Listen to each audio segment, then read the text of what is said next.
مامو کانجن یوم یکجہتی کشمیر بھرپور جوش و جذبے سے منایا گیا۔ میونسپل کمیٹی کی زیر قیادت بڑی ریلی مامو کانجن رپورٹ نمائندہ خصوصی کشمیری بھائیوں سے ہزار یکجہتی اور بھارتی مظالم کے خلاف آواز بلند کرنے کے لیے سب تحصیل مامو کانجن میں میونسپل کمیٹی کے زیر اہتمام ایک پروقار اور پرجوش ریلی کا انعقاد کیا گیا۔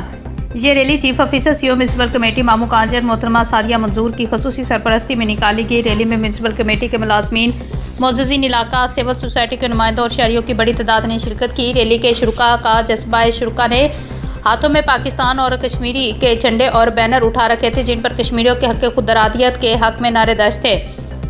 فضا کشمیر بنے گا پاکستان اور کشمیر کی آزادی تک جنگ رہے گی کے نعروں سے گونج اٹھی۔ ریلی سے خطاب کرتے ہوئے چیف آفیسر سعدیہ منظور نے کہا ہے کہ کشمیر پاکستان کی شہر آگے اور ہم اپنے کشمیری بھائیوں کو کسی صورت تنہا نہیں چھوڑیں گے۔ عالمی برادری کو چاہیے کہ وہ بھارت کے غاصبانہ قبضے اور معصوم کشمیریوں پر ڈھائے جانے والے مظلوم کا نوٹس لیں۔ آج کی یہ ریلی اس بات کا ثبوت ہے کہ مامو کانجن کا بچہ بچہ مظلوم کشمیریوں کے ساتھ کھڑا ہے۔